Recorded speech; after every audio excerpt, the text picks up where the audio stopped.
You have what I remember to be a fascinating story about science behind the Iron Curtain. So maybe with that as a preface, can you tell us a little bit about your experience in East Germany? Okay, well, in 1960, I finished the Fulbright. I came back, I worked for Esso for 1 year in the United States. Then a small American company, F&M Scientific, asked me to go back and start up a factory in Europe. So I went back to Amsterdam, and I lived there for 4 years with Marika. My two oldest children were actually born in Holland. 1963, I was invited to an international symposium behind the Iron Curtain. I was the only person, the only American. There were a few Europeans in Leipzig, Germany, behind the Iron Curtain. So I decided to go. I went to Checkpoint Charlie. The US Army was controlling that, and they said, Dr. McNair, we strongly recommend you do not go. We cannot help you, we cannot support you, there's nothing we can do. Just tell us when you're coming back. And I told them I'll be coming back May 31st, at 3 o'clock in the afternoon. That's what I thought would be my return time. So I go to Leipzig, Germany, and I begin to realize right away that it's completely controlled, by the Russians. I go to my hotel room and the radio, you can't turn the radio off because they record everything you say, all things. They assigned me a beautiful young, German girl who I suspected was probably KGB, and she probably was.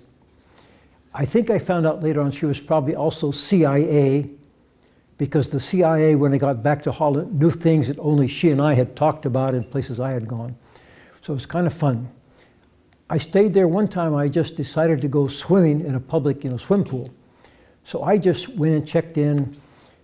I didn't have a bathing suit, but I just gave them my watch. They loaned me a bathing suit. So I'm swimming with these East Germans, and all of a sudden, everybody just moves away from me.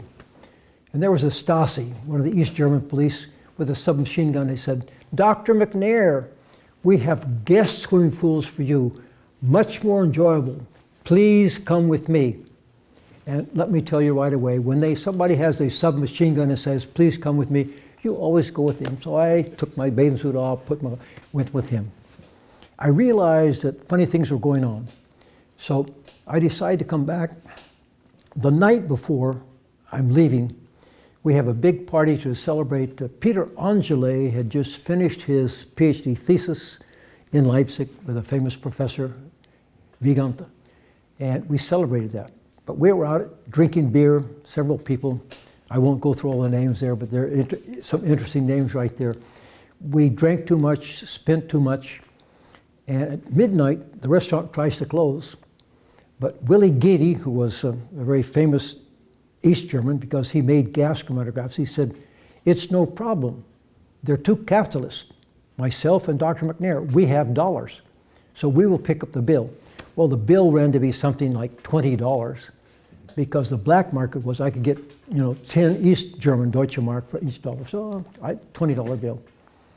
The next afternoon, though, I took the train back to Checkpoint Charlie. At Checkpoint Charlie, on the way to Checkpoint Charlie, things happened. I didn't get much sleep that night, so I'm dotting away on the train, and somebody keeps poking me. I say to the guy, was ist los in German, what's los? He said, eine russische Soldat, a Russian soldier. Yeah, he wants to see your pass, your passport. So I pull up my passport, I show it to this Russian soldier. He throws it on the ground and he stomps on it. I pick it back up, put up, and the German actually said in perfect English, the Russians don't like the Americans, you should know that. So I think, okay, it's a little bit scary back here. I get to Checkpoint Charlie, the $20 bill is missing, and this guy is a Stasi as well. He said, oh man, you're a spy, you're probably CIA. You've been dealing money, black market, stuff like that. He said, give me your suitcase. He took my little small suitcase, he used a knife, he cut out the lining, he dumped everything on the floor, like that, going through like that. He said, just confess, tell us, you're a spy.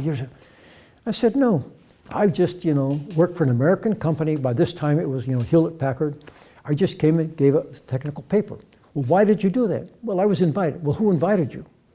Well, I said, here's the invitation. So I reached inside my suitcase, and it was the Russian Academy of Sciences invited me to come and give a presentation. Oh, why didn't you say that? Scusi, I will put things back. He puts my suitcase back together, picks it up, he said, I will help you. Well, Checkpoint Charlie, we were in the East German side. It's about 100 yards to the American side, totally black and dark. All this barbed wire on top of that separating wall there. We step out. As soon as we step out, all these spotlights come on. Bing, bing, bing, bing. He's walking with my suitcase out. There's a nice old southern, probably Tennessee boy says, if one of you boys is Harold Monroe McNair, come on ahead. You other some bitch, we're going to shoot you. This guy drops the suitcase. He runs. I picked up that suitcase. I'm walking across. American soldier said, Dr. McNair, you are 6 hours and 14 minutes late, and you had us panic because there's not a damn thing I can do. But happy birthday. Welcome back. It was my birthday. And I was home and safe. So the fact that they knew it was your birthday, they clearly knew of you and knew you were expecting you, and apparently you were late. Well, to finish the story, the next week I'm in my office in Amsterdam, and a gentleman comes in and he said, oh, I'm from a very technical journal in the United States, which I didn't recognize. We're doing an article about the meeting last week in Leipzig. I would like to talk to you. And I'm sitting in my office with a lot of Dutch people around me, and I'm just saying, the guy said, just zip it, don't talk. We go out in the street, we start walking through the crowded streets, streetcars and stuff like that. I said, you're CIA. How'd you know? I said, come on. Who even knows about Leipzig? And don't try to BS me, just come out. If you want to talk, I will talk.